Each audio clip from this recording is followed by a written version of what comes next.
I'm not even ready for the day yet. But as I'm getting dressed, putting lotion on my body, I'm looking at my body thinking, wow, it actually looks really good. And I don't mean to say this to be conceited, because growing up, other people may have thought that my body looked good, but I never saw it that way. I was always very disgusted with my body. So then in my head, it was, well, at least if you're going to take a naked picture of yourself, make sure you love it. So if the whole world sees it, who cares? I was like, okay, so maybe something's getting leaked. But anyways, then it started to make me think about, I have stretch marks on my body that I absolutely love. It's like a tattoo from my children. Who wouldn't want to be marked by the greatest gift of all? So for y'all that have stretch marks out there, that's beautiful. That's such a beautiful thing. It doesn't even matter. Now, they did lie to us. We should have definitely had a lot more moisture in our bodies while we were pregnant, but that's okay. It's battle wounds. It's scars on this avatar that we are co-creating with. Now, then I started to look at my kids as a straight up reflection, and it showed me my daughter, of just how she's growing up and maturing. And I literally always say this: I got the pleasure of growing up with my children. They helped me grow. And this is where it started to become like oh my gosh, I see it now. Our children are literally little reflections of us. And the things that they do are literally things that our inner child taught them to do, and part DNA, which is, hereditary is what they call it here. So they carry the things that were in our bodies literally and their dad's bodies, and it comes out in this flesh form. So they are projecting back to you the inner child, and you get to see yourself grow through them. So when you're 3 years old and you may not remember something, you were getting to experience that over and over again as your children grow. So you got to see how it was taking care of you in those situations, because our DNA automatically will reenact different stages. So through each kid, you get to see yourself as a child, and the same things keep on happening over and over and over again. So when you're wanting to change what your parents did, that's how you then start, molding a new child, because then you're instilling new DNA, which is new memories, into their mind and their subconscious of how to act and what makes you feel good on the inside. And that is whenever I heard this. I had kids young, and I thought, why? Why did I have kids young? And it was the fact that we were ready. For any parent at whatever age you are, you're always ready at that time. This is a part of you remembering who you are. So there's things that happen to 12-year-olds, like there's people 15 years old. It's because they're replaying back memories and DNA from their family. So she obviously wasn't the first person to have that baby. I literally had my daughter at the same age my mother had me. So now that I'm looking at her become a preteen, I'm getting to experience me as a preteen, and her dad gets to experience her as a preteen. So when we're sitting here complaining about, oh, look at what this child did, it's because they're doing to us what we did to our parents. And so now you get the choice to decide how you want to raise yourself, because your kids are literally a match of you and the other person that you decided to have kids with. Now, no matter who that was, because we got a lot of baby daddy, baby mama issues out here, okay? But these were different parts of you that needed to be created to fix the DNA in your body. Because when we teach our kids to become godly, because the only thing that you need to be a good parent, it's not a good job. It is not age. Like, you don't have to be older. The only thing that you need is, this is how I heard it, and it was so beautiful because it was a really, really bright light that opened up. But it was, all you need is that soul. And it was literally in my mind's eye, God pointing to me, in here and saying, all you need is a soul. And that soul is love. To raise the greatest children, we just provide them with love. And just because somebody else's definition of love doesn't meet yours, doesn't mean that that's not love. Because people are also going off a trauma and what they think that love is. A lot of us don't understand what love is, unconditional, because we grew up in these traumatic families and households. So just because we have the same blood doesn't mean that we're family. We're related, but we're not family, because family would have never done some of the things that they have done to us, and then we continue to justify and think that it's okay because, oh, it's just my dad, that's how I grew up. Or, oh, it's just my brother, oh, it's just my sister, that's how we grew up, and we should justify their negative actions. No, we can set boundaries. We have to set boundaries so that people respect that. And the boundaries that we create for ourselves is literally like a love melody. And once you find that rhythm where you start to feel good about yourself on the inside because you have a schedule of meditating, you do these certain things every day, journal, light your incense, shower, do a facial, and these things make you happy, you start to get a rhythm of, wow, this makes me feel good. And if somebody comes into your life and they start disrupting that rhythm and it's like the wrong chords are being played, you can definitely tell them like, oh, I don't like this or whatever. But after a while, if they don't want to respect your boundaries, and this is anyone in the world, you get rid of them. You move on because they're not a part of your song. And that's okay. Even if they have the title of family member. No, family is actually what you make it. Because I've definitely had more friends in my life than I've had family. But those friends created what I would call a family. Those were the people that let me sleep on their couch. Those were the people that fed me whenever I was hungry. Those are the people, that have also helped keep me alive on this journey. And I'm not talking about even the last 2 years. My whole life, we've had certain people out here to get you where you need to go. And in my mind, I'm thinking, that's family. That's family. Even if we're not even talking anymore. Because when you do start this journey, you kind of isolate yourself because you're growing into a new person, a whole new person. And no matter how late you think it is, you can start today to change the whole future. And it starts with you. It's like really emotional, I guess, for me, because I really get to see what children are. Children are our memory. That's how we stay alive.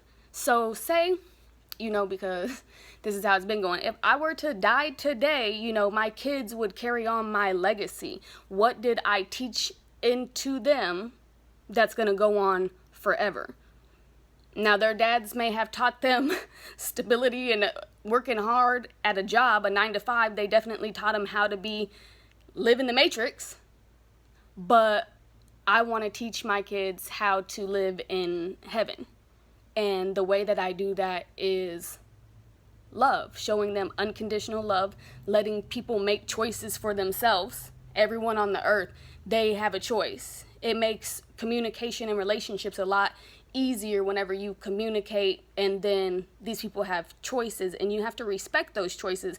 If you don't agree with choices about someone else, you can remove yourself or, you can then set boundaries, because people even have to set boundaries with their kids.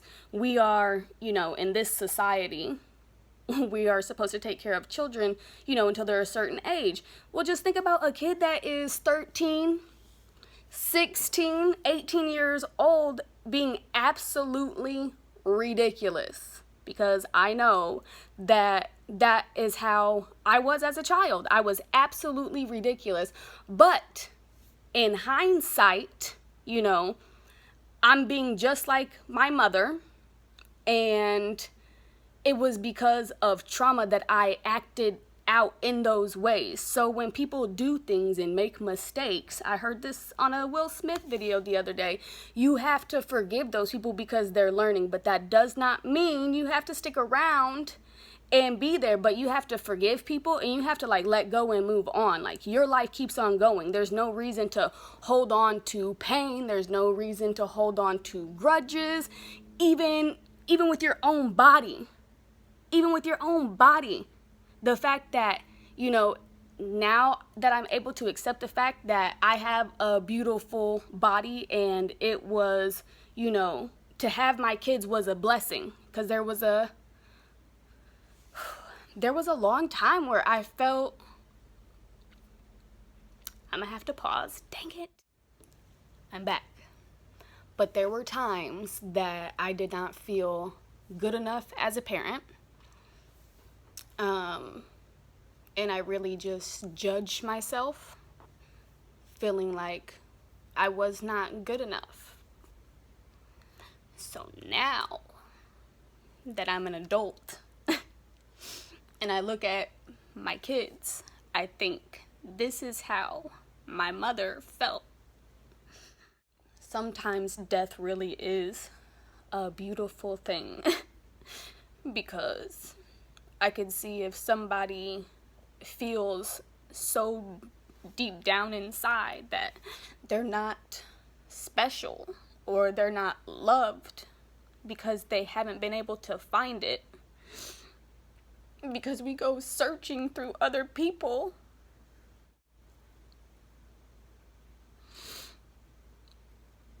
You can't find love in another person until you find it for yourself.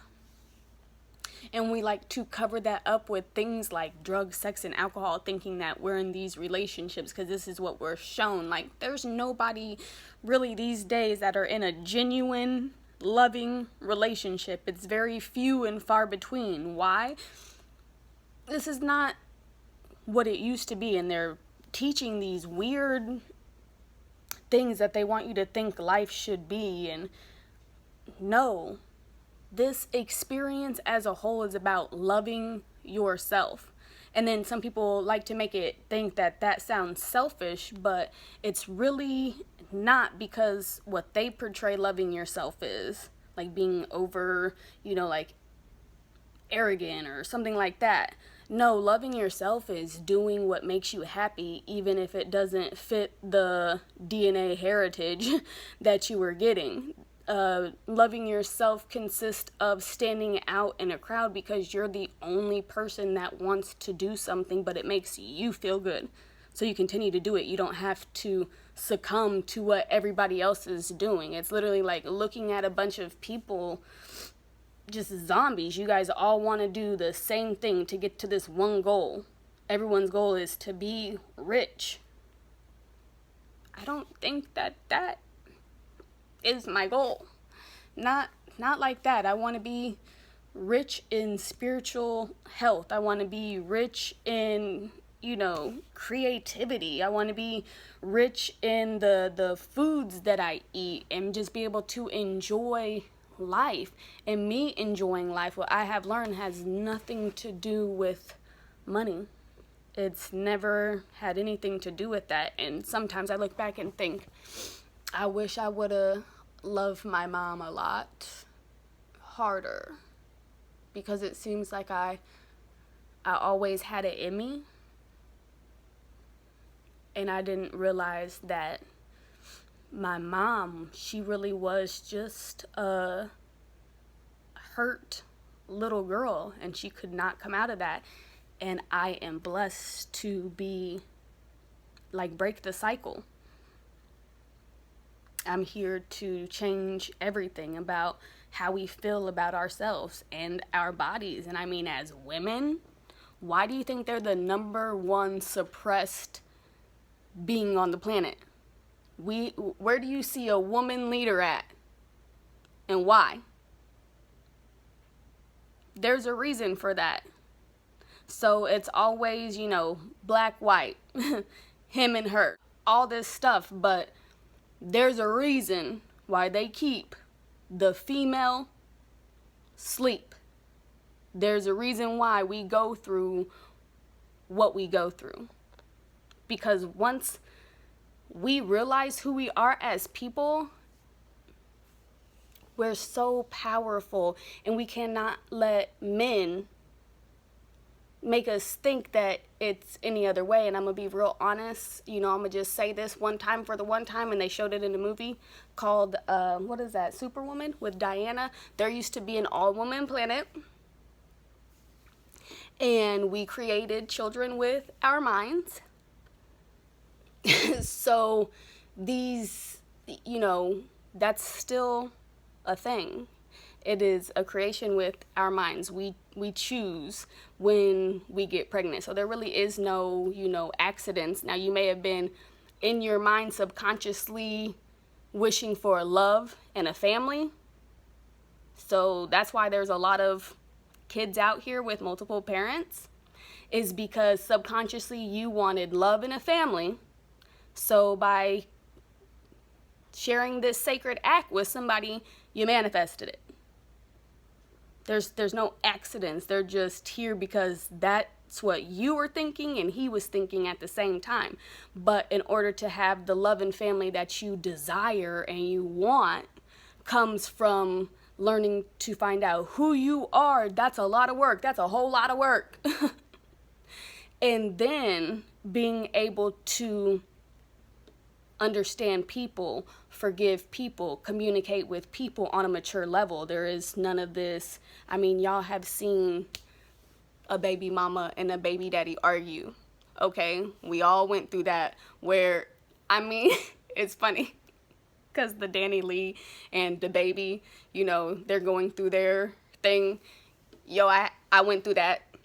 And a lot of us can definitely, and you could either be, the good person or the bad person in the situation. I'm not going to justify either one of their behaviors, but I've definitely been on both sides. I've definitely been the baby in some situations, and I've definitely been Danny Lee in some of the situations, because that's how you grow. You're playing both sides of the team to see where you should go. And when you just realize that there's this happy medium, it is just the straight and narrow is very lonely road.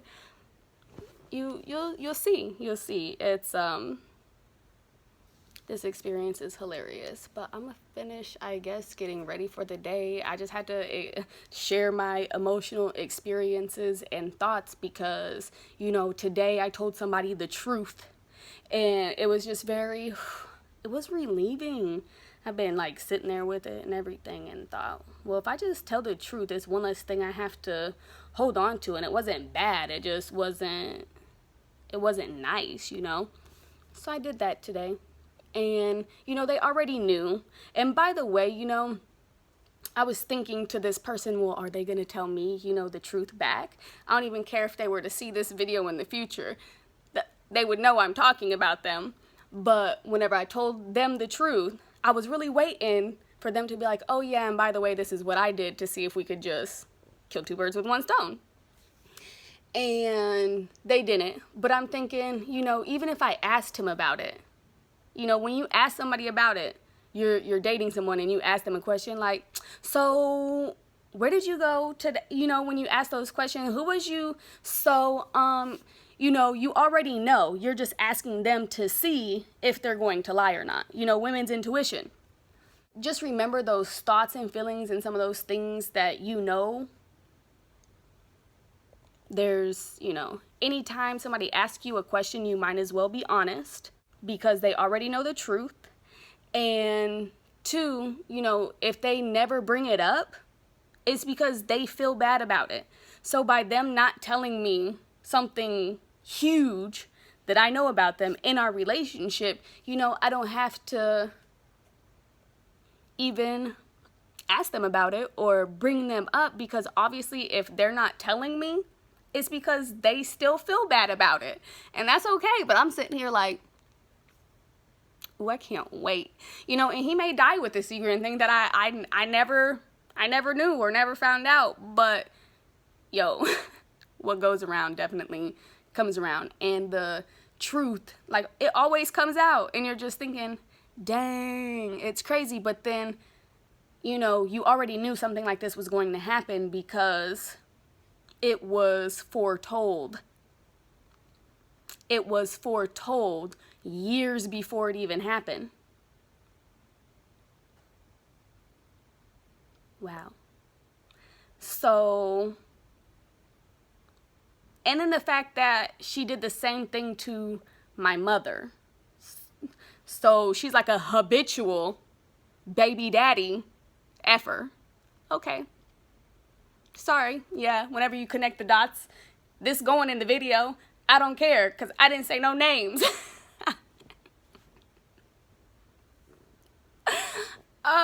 So yeah. Hilarious. But I'm gonna get ready for the day. My plan was to go outside. It's like 72 degrees. I done put my cute little dress on. I'm getting out here.